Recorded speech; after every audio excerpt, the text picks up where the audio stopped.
Hi friends, स्वागत है उम्मीद बैच का इस वीडियो में। ये हमारा हिस्ट्री का 4th चैप्टर है जिसमें हम लोगों ने अभी तक 1 से लेकर 6 नंबर वीडियो देख लिया है, ठीक है। और ये हमारा 7th नंबर वीडियो रहेगा। तो अगर आप लोगों ने अभी तक 1 से लेकर 6 नंबर वीडियो तक नहीं देखा है चैप्टर 4 का, तो अभी जाके उसको देख लीजिए, क्योंकि ये 7 नंबर वीडियो रहेगा और 8 नंबर वीडियो आएगा, जिसके बाद ये चैप्टर भी पूरी तरीके से खत्म हो जाएगा। इसीलिए आप लोगों ने अभी तक अगर कुछ छोड़ के रखा है या अभी तक इस चैप्टर को देखना पढ़ना स्टार्ट नहीं किया है, तो जल्द ही उसको स्टार्ट कर दीजिए। इसके लिए आप लोग क्या कीजिए, इस वीडियो का डिस्क्रिप्शन खोलिए, वहां पे आपको इस चैप्टर का प्लेलिस्ट का लिंक मिलेगा। उसके थ्रू आप 1 से लेकर 6 नंबर वीडियो चैप्टर वाइज, ठीक है, सीरियल वाइज आप देख सकते हैं, ठीक है। और उसके बाद इस वीडियो को देखिएगा, आपको बहुत आनंद आएगा, ठीक है। आज हम लोग इस 7th नंबर वीडियो में क्या पढ़ेंगे उसको थोड़ा देख लेते हैं। इसको भी चेंज कर देते हैं, चेंज हो जाए। ये चैप्टर नंबर 4 7 नंबर वीडियो, सामूहिक कार्रवाई का प्रारंभिक चरण, साहित्य एवं पेंटिंग के माध्यम से राष्ट्रीयता का वर्णन, ठीक है। तो आप लोग को पता है साहित्य मतलब क्या होता है भैया। साहित्य हम लोग का पुस्तक का नाम है साहित्य संचय।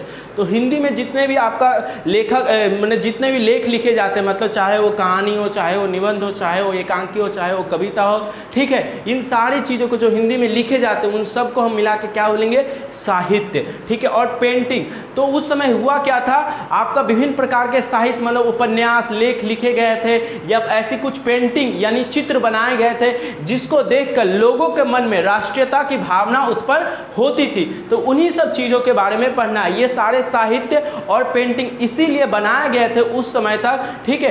क्यों बनाए गए थे कि इन चीज़ों को देखकर, ठीक है, इन चीज़ों को पढ़कर, मतलब जो साहित्य लिखे गए उसको पढ़ के जो चित्र यानी पेंटिंग बनाए गए हैं उन चीज़ों को देखकर जो भारतीय लोग हो वो क्या हो, जागरूक हो, अपने देश के लिए मरने मिटने को तैयार हो जाए, उनके दिल में राष्ट्रीय की भावना उत्पन्न हो जाए। इसीलिए उस समय के जो महान लोगों ने, महान बुद्धिजीवियों ने क्या लिखे, विभिन्न प्रकार के साहित्य यानी कहानी, उपन्यास, कविता, इस टाइप का कुछ लिखे और विभिन्न प्रकार के पेंटिंग लिखे, लिखे नहीं बनाए, ठीक है, जिसमें भारत माता के विभिन्न प्रकार के चित्रों को बनाया गया, ठीक है। इन सब चीज़ों के बारे में हम लोग को इस टॉपिक पे पढ़ना है, ठीक है। इसको भी आगे बढ़ाते हैं, ठीक है। किन 4 टॉपिकों को मेन हम लोग को पढ़ना है, ठीक है। तो हम लोग को पढ़ना है आनंद मठ। आनंद मठ क्या है भैया, तो आनंद मठ क्या है, एक साहित्य है, मतलब एक उपन्यास है, ठीक है, ठीक है। एक क्या है, उपन्यास है। इसके निर्माता कौन थे, तो बंकिम चंद्र चटर्जी या बंकिम चंद्र चट्टोपाध्याय, ठीक है, चटर्जी को चट्टोपाध्याय बोलते हैं ये, ठीक है। अब कोई पुस्तक है, समझ लो ये क्या है, उपन्यास मतलब समझ, तो जैसे कहानी होता है, कहानी क्या होता है, 8 उपन्यास में हो जाता है। अगर उपन्यास तुम समझना चाहते हो तो उपन्यास थोड़ी मोटी होती है, उपन्यास में थोड़ी मोटी किताब, पूरी एक किताब होती है। जैसे हिंदी का तुम लोग का किताब है ना, उसमें बहुत सारा कहानी कविता सब डाला गया है, लेकिन उपन्यास का होता है एक ही कहानी रहता है, उस पूरा उसके बारे में विस्तार से लिखा रहता है, इतना थोड़ा मोटा होता है। तो उस प्रकार की कहानियों को हम उपन्यास बोल सकते हैं। अभी 10th क्लास में तुम इतना समझ सकते हो, ठीक है। तो आनंद मठ क्या है, एक उपन्यास है जिसके निर्माता यानी लेखक कौन थे, बंकिम चंद्र चटर्जी, ठीक है। ये अगर किताब है तो उसका कुछ ना कुछ समय होगा जो पब्लिश किया जाएगा, तो वो कब हुआ, 1882 को पब्लिश किया गया, ठीक है। उसके बाद क्या है, वर्तमान भारत, ये भी क्या है, साहित्यिक रचना है। क्या है, ये भी क्या है, साहित्यिक रचना, मतलब ये भी एक प्रकार का उपन्यास है, ठीक है। उपन्यास साहित्यिक रचना, देखो ये एक्चुअली में उपन्यास ही है, ठीक है। इसको उपन्यास साहित्यिक रचना, तुम लोग को थोड़ा कंफ्यूज हो सकता है, ये उपन्यास ही तो साहित्यिक रचना है ना, इसीलिए इसको वर्तमान भारत में क्या है, समझ लो एक उपन्यास ही है, ठीक है। और स्वामी विवेकानंद, इनके बारे में तो तुम लोग जानते ही होगा, ठीक है। इन्होंने क्या किया था, वर्तमान भारत को लिखा था, ठीक है, वर्तमान भारत को लिखा था। ये कब पब्लिश हुआ था, ये 1899 को पब्लिश हुआ था, 1899 ईस्वी को ये पब्लिश किया गया था। उसके बाद क्या है, गोरा। गोरा क्या है, एक उपन्यास है जो रविंद्रनाथ टैगोर ने लिखा था। किन्होंने लिखा था, रविंद्रनाथ टैगोर ने लिखा था। और ये कब पब्लिश हुआ था, 1910 ईस्वी में पब्लिश, मतलब प्रकाशित हुआ था। पब्लिश क्या होना समझते हो, जैसे हम अगर कोई पुस्तक लिखे तो हम किस महीने में उसको प्रकाशित किया और सारी बाजार में वो पुस्तकें बिक्री होना स्टार्ट हो गया, वो जो महीना होगा जब से वो पुस्तकें बाजार में उपलब्ध हो गए, उसी को बोले उस समय हम प्रकाशित किए, पब्लिश किए। तो ये क्या हुआ, रविंद्रनाथ टैगोर ने जो गोरा बोल के एक उपन्यास लिखा था वो कब पब्लिश हुआ था, 1910 ईस्वी में पब्लिश यानी पब्लिश किया गया था। भारत माता का चित्र, भारत माता का चित्र, ये देखो ये सारी क्या थी, साहित्यिक चीजें थी, उपन्यास थी, ठीक है। और भारत माता का चित्र ये क्या है, आपका पेंटिंग है। अवनींद्रनाथ टैगोर ने क्या बनाया था, भारत माता का चित्र बनाया था। इसके बाद भारत माता का चित्र बनाया था, उससे क्या होगा वो सब हम लोग आगे पढ़ेंगे। लेकिन कब बनाया था, तो 1905 ईस्वी को अवनींद्रनाथ टैगोर नाथ टैगोर ने क्या किया, अवनींद्र नाथ टैगोर ने क्या किया था, भारत माता का चित्र बनाया था जो 1905 में लोगों के सामने आया था। एमसीक्यू में एक बार क्वेश्चन भी पूछा गया था कि किसने भारत माता का चित्र बनाया था, तो किन्होंने बनाया था, अवनींद्र नाथ टैगोर ने बनाया था। ठीक है, तो इस जो चार्ट है उसको अच्छी तरीके से याद कर लीजिए क्योंकि हर साल इससे एक ना एक मार्क्स पूछा ही जाता है। बहुत इंपॉर्टेंट चार्ट है, इसको ऐसे ही एज इट इज इसको नोट डाउन कर लीजिए, कहीं चिपका दीजिए, याद कर लीजिए। आज हम लोग का जो टॉपिक रहेगा वो रहेगा आनंद मठ और वर्तमान भारत के बारे में विस्तार से हम लोग समझेंगे। उसके बाद जो लास्ट टॉपिक रहेगा 8वां वीडियो का गोरा और भारत का चित्र, भारत माता का चित्र, इन दोनों को पढ़ के ये चैप्टर भी हमारा खत्म हो जाएगा। तो जल्दी से हम लोग देख लेते हैं आनंद मठ है क्या, इसको देखते हैं। पहले ये दिखा देते हैं, बंकिम चंद्र चट्टोपाध्याय या बंकिम चंद्र चटर्जी यही है। ठीक है, इनका चित्र आप लोग को दिख रहा होगा। ठीक है, नहीं दिख रहा होगा तो आप लोग कहीं से इंटरनेट के माध्यम से इनको देख लीजिएगा, बंकिम चंद्र चटर्जी या चट्टोपाध्याय। ठीक है, इसको चेंज करते हैं। इन्होंने क्या किया था, एक आनंद मठ बोल के एक पुस्तक लिखा था, एक्चुअली में ये बंगला में था। ठीक है, हम हिंदी में आप लोग को लिए मैंने हिंदी में भी इसका कन्वर्ट किया गया, अनुवाद किया गया, वही वाला का आपका हम दिखा रहे। तो आनंद मठ, ये ऊपर वाला जो पेज होता है किताब का जो पेज होता है वही यहाँ पे आनंद बंकिम चंद्र चट्टोपाध्याय। तो ऊपर ये क्या है, एक उपन्यास है। ये एक्चुअली में बंगला भाषा में लिखा गया था लेकिन किसी ने इसका हिंदी में अनुवाद कर दिया, वही वाला का जो फर्स्ट पोस्टर है उसी चीज़ को पहला पेज आपको दिखा रहे। तो आप लोग को समझ में आ गया होगा। अब आनंद मठ के बारे में पढ़ना है। आनंद मठ की रचना बंकिम चंद्र चटर्जी ने किया था, जो बंगला भाषा में रचित एक उपन्यास है। बाबू क्या है, बोले ना बंगला भाषा में।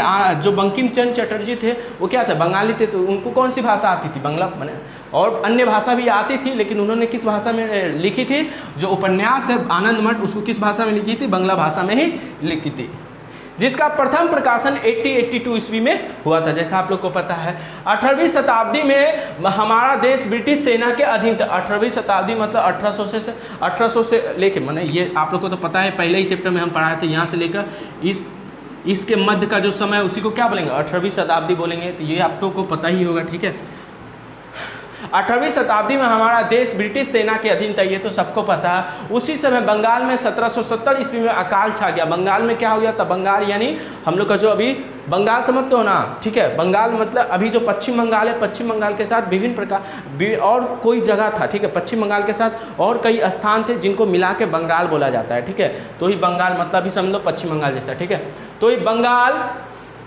कहाँ चला गया भाई, खो गया। हाँ, बंगाल में 1770 ईस्वी में अकाल छा गया था, जिसके कारण लोगों को बड़ी मुसीबतों का सामना पड़ना। अकाल मतलब समझते हो, भूखमरी, खाने पीने का कोई सामान नहीं है। ठीक है, खाने पीने का कुछ सामान ही नहीं, उसी को बोलते हैं अकाल छा गया, पानी नहीं है। ठीक है, तो उस समय क्या मुसीबत उत्पन्न होगा इसके बारे में तो तुम लोग सोच ही सकते हो।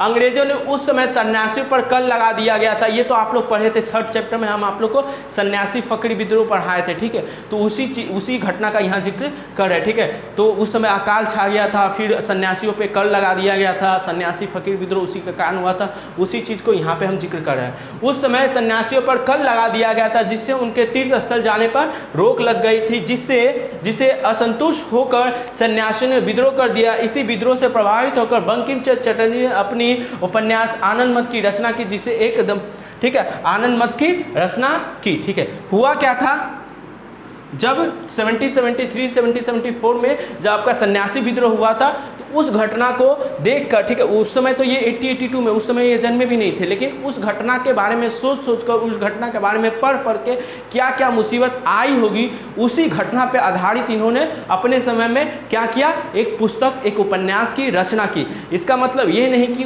जो 1773 से 1774 के मध्य जो सन्यासी फकीर विद्रोह हुआ था उसको इन्होंने देखा था, उस समय का घटना नहीं। उस घटना को उस घटना के बारे में पढ़कर जानकारी प्राप्त करके उसके 100 साल बाद, लगभग 100 साल बाद इन्होंने क्या किया, उस घटना के बारे में सोच के ऐसा हुआ होगा, इन सब चीज़ों से आधारित प्रेरित होकर इन्होंने क्या किया, एक पुस्तक की, एक उपन्यास की रचना की, जिसमें एक दंपति रहते हैं। जिसमें क्या रहता है, एक दंपति मतलब समझते हो तुम लोग, पति और पत्नी। दंपति मतलब पति और पत्नी को दोनों को एक साथ बोला जाता है दंपति। ठीक है, दंपति मतलब पति और पत्नी, जिसमें क्या रहता है इनका, उन्होंने क्या क्या इसी सन्यासी फकीर जो विद्रोह हुआ था उसी पर आधारित क्या क्या था, एक रचना किया था, जिसमें क्या रहता है, बोलता है कहानी का स्टार्टिंग में क्या होता है, एक दंपति रहता है, मतलब एक पति पत्नी रहता है, जिसमें पति का नाम महेंद्र और पत्नी का नाम कल्याणी रहता है। पति का नाम क्या रहता है बाबू, महेंद्र, और पत्नी का नाम क्या रहता है, कल्याणी। तो जो उपन्यास है आनंद मठ, उसकी शुरुआत ऐसे ही होती है, ठीक है, जिसमें एक पति रहता है जिसका नाम महेंद्र, पत्नी का नाम कल्याणी, जो बंगाल में अकाल से ग्रसित नजर आते हैं और उस समय का घटना का जिक्र करते हैं कि उस समय ऐसा ऐसा हो सकता था। उसी पर आधारित इन्होंने लिखा था कि बंगाल में जो अकाल आया था उसमें मान लेते हैं जो अकाल आया था उसमें एक पति था, पत्नी था, वहाँ से इनकी कहानी स्टार्ट होती है। तो पति का नाम महेंद्र, पत्नी का नाम क्या था, कल्याणी, जो बंगाल में आए अकाल से ग्रसित थे। ग्रसित मतलब वो भी बंगाल में आए अकाल से प्रभावित हो चुके थे, उनको भी खाने पीने का चीज़ वस्तुएं नहीं प्राप्त हो रही थी, जो खाने के तलाश में गांव को छोड़कर शहर जाने का फैसला करते हैं। अब उनके पति जो पत्नी थे उस कहानी के स्टार्टिंग में वो बोलते हैं कि अब गांव में देखो अकाल आ गया है, अब हम लोग शहर की तरफ जाते हैं। अब तुम लोग को पता है शहर में क्या होता है, काम धंधा थोड़ा ज़्यादा होता है, तो हमको काम धंधा मिलेगा, जिसके कारण क्या होगा, हमको थोड़ा पैसा उसमें मिलेगा और हम कर क्या सकते हैं, खा पी सकते हैं। इसलिए वो लोग भी फैसला करते हैं कि जो इस गांव में हम लोग रहते हैं उस गांव को छोड़कर कहाँ चल जाएंगे, हम लोग शहर चल जाएंगे। और रास्ते में ब्रिटिश सेना से बचने के लिए जंगलों में चले जाते हैं। उस समय क्या हुआ था, यह जब अकाल का घटना का समय है, मतलब 1773 से 74 के बीच का बात है, तो उस समय तो हम लोग के देश पे अंग्रेजों का शासन था। तो बोलते हैं वो लोग जा रहा था शहर जा रहा था, लेकिन बीच में क्या अंग्रेज लोग आ गया, अंग्रेजी सेना से बचने के लिए वो लोग जंगलों में घुस जाते हैं। कौन, महेंद्र और कल्याणी, दोनों पति पत्नी। लेकिन वहाँ वे बिछुड़ जाते हैं, मतलब दोनों अलग अलग हैं, घने जंगलों में दोनों घुस जाते हैं और दोनों क्या होता है, अंधेरी रात में दोनों एक दूसरे से बिछुड़ जाते हैं, अलग हो जाते हैं। फिल्मों में आप लोग देखे होते हैं, भाई दो भाई रहते हैं बिछुड़ जाते हैं, उसी प्रकार का पति पत्नी भी क्या हो गए, बिछुड़ गए। महेंद्र सन्यासियों के दल में शामिल हो जाता है, जहाँ वे सन्यासी भारत माता के विभिन्न रूपों जगधरती, माँ काली एवं माँ दुर्गा के रूपों का दर्शन कराते हैं। तो ये सन्यासी जो महेंद्र थे वो बिछुड़ते मतलब जाते जाते भटकते सन्यासियों का जो दल था, जो उस समय सन्यासी फकीर विद्रोह कर रहे थे, उनका जो दल था, लोग थे सन्यासी लोग, उनके साथ जाके मिल जाता है, उनके दल में शामिल हो जाता है। और वहीं पे सन्यासी लोग क्या करते हैं, जो महेंद्र है उनको भारत माता का विभिन्न रूपों का दर्शन कराते हैं। जो सन्यासी बोलते हैं ये जो भारत माता है वही माँ दुर्गा है, वही माँ काली है, ठीक है। कौन ऐसे बोलते हैं, सन्यासी बोलते हैं। किसको बोलते हैं, वो महेंद्र को बोलते हैं। वही बोलते हैं माँ जगधरती जो है, जिनकी हम पूजा करते हैं, वो और कोई नहीं, वो हमारा भारत माता ही है, हमारी ये धरती है। माँ दुर्गा जिनकी हम पूजा करते हैं, वो और कोई नहीं, वो हमारी धरती माँ ही है, ठीक है। माँ काली जिनकी हम पूजा करते हैं, वो हमारी धरती माँ है। कहने का मतलब है हम जितनी देवी देवता की पूजा करते हैं, ठीक है, मतलब जितनी भी देवी की पूजा करते हैं वो और कोई नहीं, वो हमारी धरती माँ का ही एक रूप है। तो ऐसी चीज़ें वो किनको बताते हैं, सन्यासी महेंद्र को बताते हैं। वह रहकर वह ब्रिटिश सेना से संघर्ष करता, वहाँ रहकर इन सब चीज़ों के बारे में शिक्षा प्राप्त करके उसने देखा कि हम पूजा वूजा करते हैं, एक्चुअली में माँ काली माँ दुर्गा की पूजा करते हैं, हम अपनी धरती माँ की भी पूजा कर सकते हैं। वो अंग्रेजों के विरुद्ध है। मतलब सोचो, माँ जो हमारी धरती माँ है उसकी तुलना दुर्गा माँ से कर दिया, मतलब हमारे दुर्गा, मतलब ऐसे अगर रिलेट कर सकते हो तो बोल सकते हो तुम हमारी दुर्गा माँ पे अंग्रेजों ने, हमारी दुर्गा माँ धरती माँ को क्या अंग्रेजों ने गुलाम बना लिया है, ठीक है। तो इन सब चीज़ों को देखकर वो जागृत हो गया और वहां रहकर वह ब्रिटिश सेना से संघर्ष करता, मतलब वहां रहकर सन्यासी जो सन्यासी क्या करते हैं, अंग्रेजी सेना के विरुद्ध लड़ रहे थे, सन्यासी फकीर विद्रोह कर रहे थे, उसी विद्रोह में कौन शामिल हो जाते हैं, आपका महेंद्र भी शामिल हो जाते हैं और सन्यासियों के साथ मिलकर उन्हें परास्त कर देते हैं। और ये अंग्रेजों के साथ सन्यासियों के साथ शामिल हो जाते हैं और सन्यासियों से क्या करते हैं, सन्यासियों के साथ मिलकर अंग्रेजों के विरुद्ध लड़ते हैं और अंग्रेजों को हरा भी देते हैं, ठीक है। ऐसी कल्पना किन्होंने किया था, ऐसी कल्पना बंकिम चंद्र चटर्जी ने किया था, किसको लेकर, ये महेंद्र को लेकर, ठीक है। यहाँ तक आप लोग को समझ में आ गया, ठीक है, ध्यान से समझिएगा। ये सन्यासी फकीर विद्रोह में ऐसा कुछ हुआ नहीं था, वो बोलते हैं कि अगर ऐसा कुछ होता तो, ठीक है, सन्यासी फकीर विद्रोह को ही आधार मान के वो बोलते हैं अगर ऐसा ऐसा होता तो क्या होता, ठीक है। तो ये कहानी है, ठीक है, सच में ऐसा कुछ हुआ नहीं था। इसको चेंज करते हैं, उद्देश्य, ठीक है। वहाँ क्या करते हैं, सन्यासी को परास्त कर देते हैं। तो ये मेन कहानी हुआ था कि क्या हुआ था, पति पत्नी थे, दोनों जंगलों में अकाल के कारण दोनों शहर जाते हैं, दोनों बिछुड़ जाते हैं। फिर महेंद्र क्या होता है, सन्यासियों के साथ मिल जाता है और वहाँ पे भारत माता की सेवा में लग जाता है, अंग्रेजों को हराने लगता है, ठीक है। तो तुम लोग के मन में क्वेश्चन तो आ ही रहा होगा, भैया पति पत्नी दोनों बिछड़ गया तो क्या पति पत्नी दोनों एक दूसरे के साथ कभी मिला? हाँ मिला था। पति और पत्नी कहानी आगे हम लोग के सिलेबस में नहीं है, लेकिन कहानी कहीं कहीं पुस्तकों में मिल जाता है कि मैंने आगे कहानी अगर पूरा आनंद मठ पढ़ोगे तो वहाँ पता चलेगा कि जो पति और पत्नी है मतलब महेंद्र और कल्याणी दोनों एक दूसरे से मिलते हैं, लेकिन वहाँ पे कल्याणी देखती है कि उसके जो पति है वो पूरे भारत माता की सेवा में लग चुके हैं, ठीक है, तो वो कल्याणी अपने यहाँ दूर चल जाती है, उनको किसी प्रकार का होता है ना तकलीफ नहीं देती वो, और महेंद्र क्या होते हैं उस समय अपनी पत्नी का त्याग करके अपनी भारत माता की सेवा में ही लग जाती है। ये पूरी कहानी थी, लेकिन हम लोग को उतना जानकारी नहीं लेना, तुम लोग को क्यूरियोसिटी के लिए बता दिए, ठीक है। अब आनंद मठ जो आपका जो उपन्यास है उसको लिखने का क्या उद्देश्य है, क्या मोटिव है, उस चीज़ को पढ़ लेते हैं।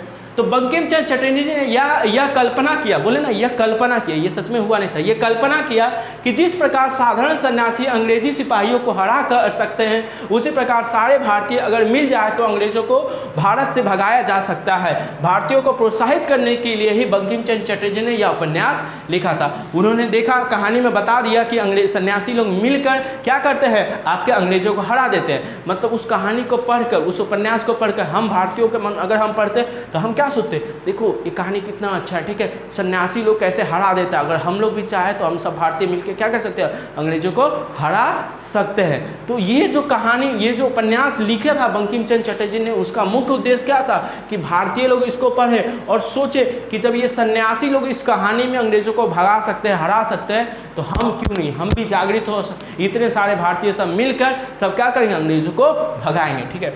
विशेषता, जो आनंद मठ है उसकी क्या विशेषता है, ठीक है, उसके बारे में थोड़ा पढ़ लेते हैं। इस उपन्यास में ही भारत का राष्ट्रीय गीत वंदे मातरम लिखा गया था। भारतीय का राष्ट्रीय गीत वंदे मातरम लिखा गया था, ठीक है, लिखा गया था, जिसे पढ़कर युवकों में इतना जोश भर जाता कि वो इस गीत को गाते गाते अंग्रेजों से लड़ जाते थे। तुम लोग को जैसे पता है राष्ट्रीय गान हम लोग का जन गण मन है, ठीक है, और हम लोग का राष्ट्रीय गीत क्या है, वंदे मातरम। तो वंदे मातरम जो गीत है वो मुख्य रूप से वो भी बांग्ला में था, और वो पहली बार किस पुस्तक में छपा था, पहली बार बंकिम चंद्र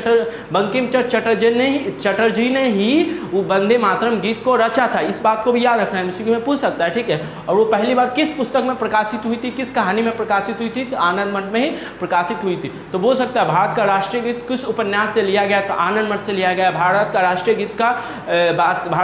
गीत के निर्माता कौन है, तो बंकिम चंद्र चटर्जी है, ऐसे पूछ सकता है तुमको, ठीक है। तो यहाँ तक तुमको समझ में आ गया होगा।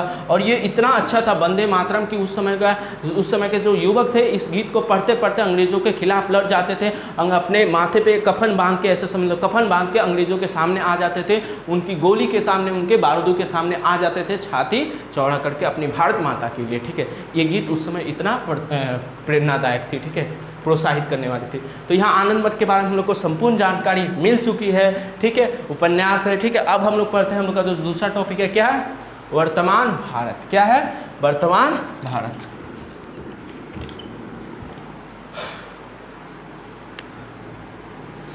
कोई वर्तमान भारत, ठीक है। वर्तमान भारत स्वामी विवेकानंद जी के द्वारा बांग्ला भाषा में, ये भी क्या है, बांग्ला भाषा में रचित एक उपन्यास है। देखो क्या है, एक उपन्यास है।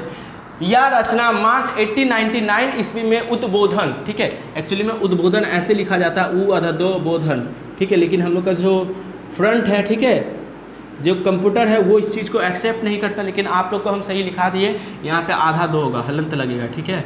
उद्बोधन आप लोग सही करके लिख लीजिएगा, ठीक है। उद्बोधन नामक पत्रिका में पहली बार प्रकाशित हुई थी। तो जो हुआ था तुम लोग को जैसे पता है, पत्रिका क्या होता है, पत्रिका कुछ दिनों के गैप में प्रकाशित होता है, मैगजीन एक सप्ताह या एक महीना के गैप में प्रकाशित हुआ था। तो वर्तमान स्वामी विवेकानंद ने क्या किया था, वर्तमान भारत नामक एक उपन्यास की रचना किया था। उसको पार्ट बाई पार्ट, जैसे होता है ना सीरियल एपिसोड आता है, थोड़ा इस दिन थोड़ा उस दिन थोड़ा उस दिन, उसी प्रकार जो वर्तमान भारत है उसको भी स्वामी विवेकानंद तो रच दिया था, लेकिन उसको उद्बोधन दूसरा कुछ है, उद्बोधन नामक पत्रिका में, मैगजीन में वो क्या करते हैं, पार्ट वाइज पार्ट, कुछ इस दिन करके ऐसे प्रकाशित किए थे। पहली बार कब प्रकाशित हुआ था, 1889 में ही प्रकाशित हुआ था। उद्बोधन के बारे में थोड़ा जान लेते हैं, इसको सही कर लीजिएगा, आधा दो है, ठीक है। बोधन पत्रिका 1889 ईस्वी में रामकृष्ण मिशन द्वारा प्रकाशित होने वाली मात्र पत्रिका है, पहली पत्रिका, सॉरी एक होगा, एकमात्र एकमात्र, सही कर लीजिए, एकमात्र पत्रिका है जिसका प्रकाशन 1889 में विवेकानंद जी ने किया था। भैया है क्या?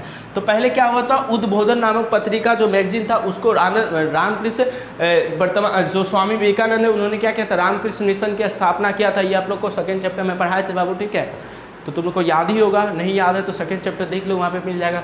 रामकृष्ण मिशन की स्थापना किया था, ठीक है, अब सॉरी किए थे, ठीक है, किए थे। अब उसी में उन्होंने क्या किया था, रामकृष्ण मिशन से संबंधित जितने कामकाज होते थे उसको छापने के लिए उन्होंने क्या किया था, उद्बोधन नामक एक पत्रिका का प्रकाशन किया था। तो रामकृष्ण मिशन जो है उन्होंने सिर्फ एक ही पत्रिका मतलब एक ही मैगजीन निकाला था, ठीक है। रामकृष्ण मिशन जो ये है जिसके ये संस्थापक कौन थे, स्वामी विवेकानंद, वो अपने पूरे जीवन काल में क्या हुआ था, एकमात्र पत्रिका प्रकाशित किए थे, ठीक है, मतलब अपने पब्लिकेशन के माध्यम से निकाले थे। वो क्या था, उद्बोधन था, जो 1889 में स्टार्ट हुआ था। 1889 में स्टार्ट हुआ था, स्टार्ट होते ही इसी में स्वामी विवेकानंद द्वारा रचित वर्तमान भारत जो उपन्यास है वो क्या होता था, प्रकाशित होने लगा था। तो इसके बारे में आप लोग अच्छे से याद रखिएगा। उद्बोधन क्या है, उद्बोधन रामकृष्ण मिशन में प्रकाशित होने वाली एक पत्रिका है जिसको किसने प्रकाशित किया था, स्वामी विवेकानंद जी ने प्रकाशित किया था। कब प्रकाशित किया था, 1889 में प्रकाशित किया था। और 1889 में जब ये प्रकाशित होना स्टार्ट हुआ तो इसी में उन्होंने क्या किया था, वर्तमान भारत जो उनका उपन्यास है उसको प्रकाशित करना स्टार्ट किया था। तो यहाँ एकमात्र सॉरी एक यहाँ पे लिखा है, वही हम सोचे एकमात्र गया कहाँ, एकमात्र मतलब एकलौता पत्रिका है, ठीक है। तो ये समझ में आ गया वर्तमान भारत क्या है, उद्बोधन क्या है, इसके बारे में आप लोग को समझ में आ गया है। तो इसके आगे हम लोग पढ़ते हैं। वर्तमान भारत में लिखित स्वामी विवेकानंद जी की विचार होगा, विचार थोड़ा छूट गया, ठीक है, आचार मिला नहीं इसीलिए विचार मेरा छूट गया, ठीक है। तो वर्तमान भारत में लिखित स्वामी विवेकानंद जी के विचार, उनके क्या विचार थे, क्या सोच थे, ठीक है।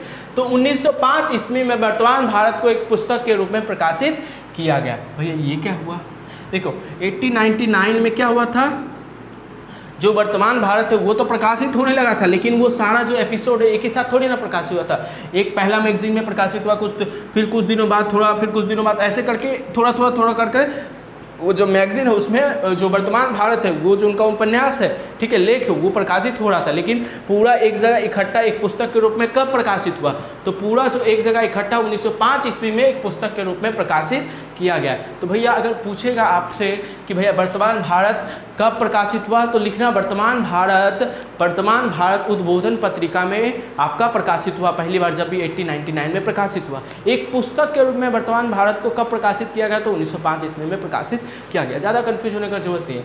जिसमें विवेकानंद जी ने प्राचीन भारत के इतिहास को बताते हुए इस पुस्तक की शुरुआत की है। जो विवेकानंद जी ने क्या किया, प्राचीन भारत की, हमारे जो भारत है उसकी प्राचीन इतिहास को बताते हुए इस पुस्तक की शुरुआत की है। विवेकानंद जी ने भारत में चलने वाली वर्ण व्यवस्था का भी जिक्र किया था। उन्होंने बताया कि पहले भारत में समाज 4 वर्गों में विभाजित थे। जैसा कि आप लोग को पता है पहले जो होता था पुराने समय में, ठीक है, राजा महाराजा उससे भी पहले, ठीक है, उस समय क्या होता, हमारे समाज को कार्य के आधार पे 4 वर्गों में बांटा गया था। पहले वर्ग कौन होता था, ब्राह्मण वर्ग होता था। पहला क्या होता था, 4 वर्गों में विभाजित किया। पहला वर्ग क्या होता था, थोड़ा बता देते हैं लेकिन हम लोग को जरूरत नहीं है। ब्राह्मण वर्ग होता था। ब्राह्मण वर्ग वो कौन होते थे, वे लोग जो एक राज्य में रहते थे और राज्य में लोगों को पढ़ाने का, मतलब राजा के बेटे पुत्र, राजा के सगे संबंधी को पढ़ाने लिखाने का, पूजा पाठ करने का काम करते थे। उन लोगों को उस समय ब्राह्मण बोला गया, ठीक है। उन लोगों को उस समय उनकी जाति उति नहीं थी, जाति पाति उसके बाद आया, ठीक है। देखो हम लोग बता रहे हैं, ठीक है। उस समय क्या हुआ, पहले कोई जाति, पहले बहुत पहले, ठीक है, रामायण महाभारत के टाइम में कोई जाति उति नहीं थी। उस समय क्या हुआ, कार्य के आधार पे वर्ण जो है कास्ट सिस्टम लाया गया। तो वे लोग जो उस समय पूजा पाठ का, पढ़ाने का काम करते थे, उन सारे लोगों को ब्राह्मण बोल दिए। वे लोग जो एक राज्य की रक्षा करते थे उन्हीं को क्षत्रिय बोल दिए, मतलब सैनिक लोगों को क्या बोल दिया, क्षत्रिय बोल दिया। वो लोग जो उस राज्य में व्यापार का काम करते थे उन्हें क्या बोल दिया, वैश्य बोल दिया, वैश्य मतलब व्यापारी। और वे लोग जो छोटा मोटा काम करते थे, नौकर वाला काम करते थे, ठीक है, पंखा चलाने, पैर दबाने वाला जो छोटा मोटा काम करते थे, उन लोग क्या बोल दिया, शूद्र बोल दिया। तो ये जो उस समय जाति निर्धारित की गई थी, ये एक्चुअली में ओरिजिनल जाति नहीं थी। ये उस समय जिनके दादा परदादा सब लोग काम करते थे, पुराने समय में ब्राह्मण वाला, पंडितों वाला काम, पढ़ाने लिखाने का, पूजा पाठ वाला काम करते थे, वो अभी के समय में क्या कहला गया, पंडित कहला गया, ठीक है। उसी प्रकार क्षत्रिय जो होते हैं, राजपूत, ठीक है, इस प्रकार से उस समय वर्ण विभाजित किया गया था, ठीक है। तो वही बोलते हैं प्राचीन भारत में 4 प्रकार के वर्ण थे, ब्राह्मण, क्षत्रिय, वैश्य और शूद्र, मतलब कास्ट सिस्टम, ठीक है। ये 4 वर्ग में हमारा समाज विभाजित था। हमारा जो भारतीय समाज था इन 4 वर्गों में ही क्या था, विभाजित था। प्राचीन समय में सबसे अधिक दबदबा ब्राह्मण का होता था। भाई उस समय जो ब्राह्मण बोल दिया वो बोल दिया, ब्राह्मण की बोली उस समय भगवान की बोली बोला जाता था। ऐसा माना जाता कि ब्राह्मण के मुंह से कौन बोल रहा, भगवान बोल रहा है। इसीलिए उस समय सबसे ज़्यादा दबदबा किसका था, हमारे प्राचीन समय में ब्राह्मण का था। फिर क्षत्रिय का, उसके बाद वैश्य का और अंत स्थान पे शूद्र आता था। ठीक है, शूद्रों को समाज में हीन दृष्टि से देखा जाता था। ये दृष्टि लिखा है, ठीक है, दृष्टि, ठीक है, इसको भी सही कीजिएगा, ये भी हम लोग का कंप्यूटर का फॉल्ट है। ठीक है, तो समाज में हीन मतलब बुरी दृष्टि से, मतलब होता ना इज्जत सम्मान नहीं देने वाला दृष्टि, हीन दृष्टि से देखा जाता था। उनको किसी पूजा पाठ के कार्यक्रम में शामिल नहीं किया जाता था। किनको, शूद्रों को। ठीक है, उनको पूरे समाज से अलग थलग कर दिया जाता था। उनको पूरे समाज से क्या कर दिया जाता था, अलग थलग कर दिया जाता। किनको, शूद्र को। ये सब तो तुम लोगों को पता ही होगा, तुम लोग फिल्मों में देखा होगा, शूद्र प्राचीन फिल्मों में। ठीक है, छोटे जाति के जो लोग, तो शूद्र मतलब वो अभी जो छोटे जाति के लोग जिनको कहते हैं वही लोग क्या है, शूद्र है। लेकिन छोड़ो इस मुद्दा में क्या भी बात करें, ठीक है, बाद में कभी बताएंगे। लेकिन विवेकानंद ने अपने उपन्यास में एक नए भारत की कल्पना की, जिसमें उन्होंने प्रत्येक भारतीयों को जाति एवं संपदा का भेदभाव को त्याग कर एक दूसरे के प्रति आदर एवं सम्मान भावना रखने का आग्रह दिया। उन्होंने पहले बात तो क्या किया, पहले अपनी जो उपन्यास है, ठीक है, वर्तमान भारत, उसकी शुरुआत की। उसकी शुरुआत भारत की प्राचीन जो कास्ट व्यवस्था थी, वर्ण व्यवस्था, उसको बताते हुए क्या विस्तार में बताइए। तो छोटा सा हम उसका बोलते हैं ना, संक्षिप्त में आपको बता रहे 1-2 लाइन में। ये तो बहुत बड़ी पुस्तक है ना, तो उसका संक्षिप्त बता रहे हैं। ठीक है, तो ये कास्ट सिस्टम को बताते हुए क्या ब्राह्मण का क्या उस समय रोल था, क्या क्या करता था, कैसे दबदबा था, ये सारी चीज़ें उनके जो वर्तमान भारत है उसमें उसका जिक्र मिल जाता था। तो उन्होंने बोला इस समय समाज इन 4 वर्गों में विभाजित था। ठीक है, कोई शूद्र किसी ब्राह्मण के घर में नहीं जा सकता था, उसको छू नहीं सकता, इस प्रकार का बहुत सारी कुप्रथा उस समय थी। ठीक है, लेकिन इस सब चीज़ों का तो जिक्र उस उपन्यास में किया ही था विवेकानंद जी ने। लेकिन उसके साथ उन्होंने क्या किया था, अब उन्होंने एक कल्पना किया, उन्होंने एक सोचा कि हम क्या करेंगे, एक ऐसे भारत का, या उन्होंने भारतीयों को संदेश दिया कि तुम लोग एक ऐसे भारत का निर्माण करो। ठीक है, एक नए भारत का निर्माण करो जिसमें जातियों में संपदा का भेदभाव को त्याग कर एक दूसरे के प्रति आदर और सम्मान का भावना रखने का आग्रह किया। ठीक है, उन्होंने भारतीयों से आग्रह किया, बोला कि पहले ज़माने में ये सब होता था लेकिन ये सब मान्य नहीं है। ठीक है, अभी के समय में तुम लोग अभी क्या करो, जो जाति पाति का भेदभाव है, ऊंच नीच है, ठीक है, इन सब चीज़ों को अपने दिल से, अपने हृदय से क्या कर दो, त्याग दो। ठीक है, और क्या करो, सब एक दूसरे के साथ मिल जाओ, एक दूसरे के साथ मिलकर रहो, यही मेरी आग्रह है। आग्रह मतलब तुम लोग से विनती है। ऐसी चीज़ों की कल्पना उन्होंने सोचा कि ऐसा भारत एक बनेगा जिसमें बिना किसी जाति पाति के भेदभाव के लोग आपस में मिलजुल कर रहेंगे। इन सब चीज़ों का जिक्र उन्होंने वर्तमान भारत में किया है।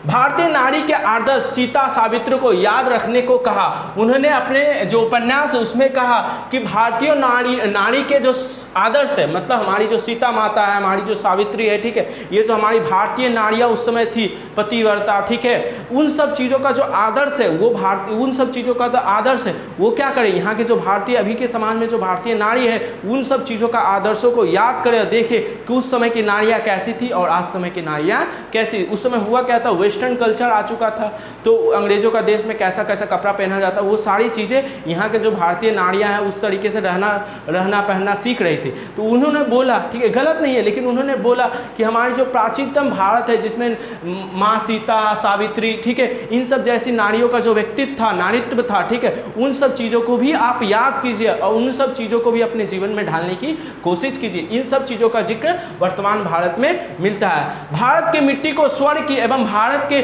उत्थान को नीच का उत्थान समझने को कहा। उन्होंने भारतीयों से पुकार किया, बोला कि भारत की मिट्टी को स्वर्ग समझो, मतलब अब तुम्हें मर के स्वर्ग नहीं जाना, समझ लो कि ये जो हमारी भारत की मिट्टी है, जहाँ पे हमारी भारत की मिट्टी है वही हमारे लिए क्या है, स्वर्ग है। और भारत का उत्थान मतलब भारत का भलाई में ही तुम्हारी भलाई है। इस चीज़ को तुम लोग अपने हृदय में उतार लो, समझे ना मेरे बात को। ये सब चीज़ों का जिक्र उन्होंने वर्तमान भारत में किया। इन सब चीज़ों की जो आग्रह है, पुकार है, इन सब चीज़ों को समझाने का प्रयास उन्होंने अपनी पुस्तक वर्तमान भारत में कहा। उन्होंने बोला कि भारत का ही विकास अपना विकास समझो, भारत का विकास, भारत की उन्नति को ही अपना उन्नति समझो। कौन समझेंगे, हम लोग समझेंगे। ऐसा ही पुकार, इसी आग्रह के साथ उन्होंने इस पुस्तक को लिखा था।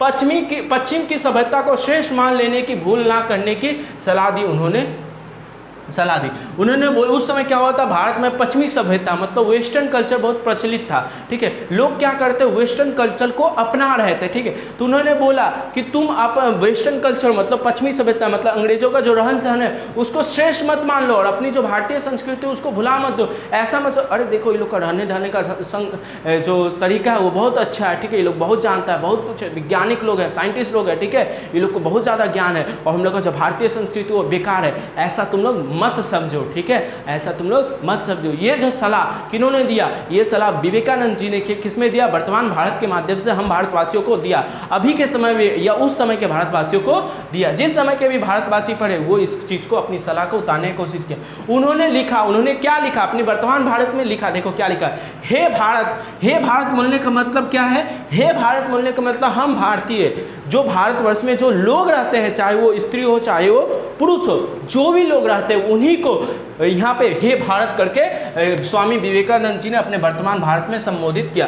तुम मत भूलना कि नीच अज्ञानी दरिद्र चमार तुम्हारा रक्त और तुम्हारे भाई है। बोला हे भारत मतलब हे भारतीय, तुम ये कभी मत भूलना कि जो नीच है मतलब जिसको तुम छोटा जाति बोल रहा है, जिसको तुम अज्ञानी बोल रहा है, जिसको तुम दरिद्र मतलब भिखारी बोल रहा है, ठीक है, जिसको तुम चमार बोल रहा है, वो तुम्हारा रक्त है, वही तुम्हारा क्या है, रक्त है, वही तुम्हारे पूर्वज है, वही तुम्हारे क्या है, भाई है, वो तुम्हारे क्या है, भाई। मतलब एक ही मिट्टी में हम लोग जन्मे हैं, एक ही मिट्टी से उपज की हुई जो भोजन है उसको हम लोगों ने ग्रहण किया, इसीलिए हमारे रक्त उसका रक्त एक ही है, वो हमारा क्या है, भाई है। इस चीज को कभी मत भूलना। मतलब हर भारतीय चाहे वो गरीब हो चाहे वो अमीर हो चाहे वो चमार हो चाहे वो दरिद्र हो, हर भारतीय में हमारा भारत का ही रक्त है, इसलिए हर भारतीय हमारा क्या है, भाई है। इस चीज को विवेकानंद जी ने अपने पुस्तक वर्तमान भारत में समझाने की कोशिश की है, ठीक है। उन्होंने भारतीयों का संबोधित करते हुए कहा कि गर्व से कहो कि हम भारतीय। उन्होंने बोला भारतीयों की कि गर्व से कहो हम क्या है, भारतीय है। भारतीय होने पे तुम कभी भी संकोच मत करना। अंग्रेजों को देखकर उस समय के लोग क्या कहते थे, अंग्रेजों का रहने सहने का तरीका अच्छा है, ये लोग देखिए ये लोग का देश कितना तरक्की कर रहा है, ठीक है। तो उस समय भारतीयों को थोड़ा संकोच होता था, ठीक है। लेकिन उन्होंने भारतीयों से आवेदन किया कि गर्व से कहो हम क्या है, भारतीय। आप लोग भी गर्व से कहिए कि क्या हम भारतीय। भारत जैसे पावन भूमि पे पावन धरा पे हम लोगों ने जन्म लिया, इसीलिए हम लोग को गर्व से कहना चाहिए कि क्या है, हम भारतीय हैं, ठीक है। इस चीज़ों को पढ़ो मत, इस चीज़ों को अपने दिल में उतारने की कोशिश करो, ठीक है। ये नहीं कि पढ़ लिए हिस्ट्री ख़त्म कर दिए, ठीक है। ये सच में ये जो बात है, अभी हम लोग को हिंदी बोलने में शर्म आता है, ठीक है, भारतीय बोलने में शर्म, बोलते हैं भारत कितना गंदा देश है, ठीक है। मैंने ऐसे कोई लोग बोलते हैं भारत कितना गंदा देश है, भारत में बहुत ज़्यादा बेरोजगारी ये सब है, ठीक है। तो ये नहीं है, गर्व से तुम कहो भारतीय है, ठीक है। भारत की जो समस्या है मेरी समस्या है, हम उस समस्या का क्या करेंगे, उस समस्या का कुछ ना कुछ हल निकालेंगे। तो इस सारी समस्या को अपनी समस्या समझो और उसका हल निकालने की कोशिश करो। अभी तो तुम लोग 10 क्लास में, लेकिन तुम ही लोग आगे चल के क्या बनेगा, कहीं का नेता बनेगा, प्रधानमंत्री बनेगा, बड़ा डॉक्टर बनेगा, इंजीनियर बनेगा। तो अगर अभी से तुम इन चीज़ों का, ये देश भावना को अपने दिल में रखेगा तो आगे चल के तुम कभी भी किसी प्रकार का गलत काम नहीं कर पाएगा। और सभी लोगों के साथ सम्मान भाव रखो, और सभी लोगों के साथ कैसा रखो, सम्मान मतलब एक समान, सबको इज्जत की दृष्टि से देखो। ये नहीं कि वो नीचा जाती है ऊंचा जाती है, इस प्रकार की दृष्टि से मत देखो, सभी को एक दृष्टि से देखो। इन सब चीज़ों का जिक्र उन्होंने वर्तमान भारत में किया और इन सब चीज़ों को हमारे दिल में, हमारे दिमाग में उतारने की कोशिश स्वामी विवेकानंद जी ने किया। हाँ, बिना किसी भेदभाव के सब एकजुट होकर मतलब जितने भी भारतीय सब एकजुट होकर भारत की आज़ादी की लड़ाई लड़ो। इस चीज़ को क्या स्वामी विवेकानंद जी ने अपने जो वर्तमान भारत है उसमें लिखा है और इस चीज़ को हम लोग को अपनाना चाहिए। तो उस समय के लोगों ने इसी चीज़ को अपनाया और सब एकजुट होकर हमारे भारत की लड़ाई में लड़े, उन्होंने हिस्सा लिया, ठीक है। मैं भारतवासी हूँ और प्रत्येक भारतवासी मेरा भाई है। सारे भारतवासी, जितने भी भारतवासी है, चाहे वो विभिन्न धर्म के हो, विभिन्न जाति के लोग हैं, सभी को ये सोचना चाहिए कि मैं भी भारतवासी हूँ, आगे वाला जो दूसरा व्यक्ति हो वो भी दूसरे धर्म का है, दूसरे जाति का, उससे हमको फर्क नहीं पड़ता, वो भी क्या है, भारतवासी है। प्रत्येक भारतवासी मेरा भाई, मतलब हम भारतवासी, दूसरा भी भारतवासी, लिए प्रत्येक भारतवासी मेरा क्या है, भाई। बोलो कि अज्ञानी भारतवासी, उन्होंने अपने जो उपन्यास है वर्तमान भारत, उसमें उन्होंने लोगों से जो आवाज उठाने, मैंने बोलने को कहा, क्या बोलने को कहा कि बोलो कि अज्ञानी भारतवासी, मतलब जो अज्ञानी वो क्या है, भारतवासी, और जो भारतवासी वो मेरा क्या है, भाई। इसलिए उन्होंने बोला जो ये अज्ञानी व्यक्ति है वो भी क्या है, मेरा भाई है, ठीक है, मेरा भारतवासी है, ठीक है। दरिद्र भारतवासी, मतलब जो दरिद्र है वो भी क्या है, भारत का वासी है, इसलिए वो भी क्या है, मेरा सगा संबंधी, मेरा रक्त वाला, मेरा भाई है। ब्राह्मण क्या है, वो भी क्या है, भारतवासी है। मतलब अब इससे भेदभाव मत करो, क्योंकि ये भी क्या है, भारतवासी ही है, ठीक है। जो चंडाल है वो भी क्या है, भारतवासी है। सब मेरे भाई है, जितने भी भारतवासी हो, चाहे वो चंडाल हो, चाहे वो ब्राह्मण हो, चाहे वो वैश्य हो, चाहे वो शूद्र हो, चाहे वो ऊंची जाति वाला, चाहे वो नीची जाति वाला, चाहे वो किसी भी धर्म के हो, सारे भारतवासी है। मतलब सारे क्या है, मेरे भाई है। सबको साथ लेकर आज़ादी की लड़ाई लड़ो। तो समझ में आ गया होगा वर्तमान भारत एक्चुअली में क्या था। वर्तमान भारत में जो स्वामी विवेकानंद जी ने क्या किया, लोगों को प्रोत्साहित किया, लोगों को एकजुट करने की कोशिश की कि जो धर्म के नाम पे, जाति के नाम पे जो ये भारतवासी बटे हुए हैं, इन सब चीज़ों को भुलाकर सबको एक हो जाना चाहिए, अपने भारत की लड़ाई में साथ देना चाहिए, सबको मिलकर लड़ना चाहिए।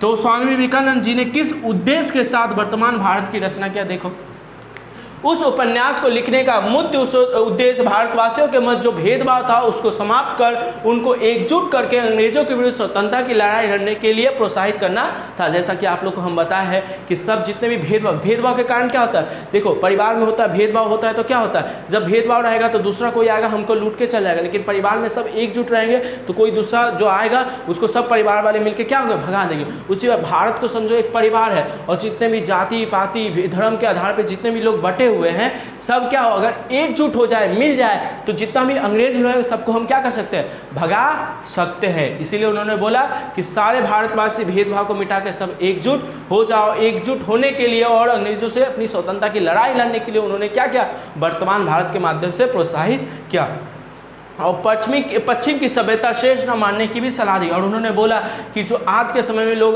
उस समय अंग्रेजी सीखना चाहते हैं, अंग्रेजों के जैसा रहना चाहते हैं, कपड़ा पहनना चाहते हैं, छुरी और चाकू से खाना खाना चाहते हैं, उनके जैसा खाना खाना चाहता है, ये जो तुम लोग उनके जैसा बनने की कोशिश कर रहे हो उसको श्रेष्ठ मानो। तुम क्या मानो कि वेस्टर्न कल्चर अंग्रेजों की सभ्यता है वो क्या है, बहुत ज़्यादा अच्छी है, बहुत ज़्यादा श्रेष्ठ है, इसको मत मानो। अपनी जो प्राचीन भारतीय संस्कृति सभ्यता है उसको अपने जीवन में उतारने की कोशिश करो।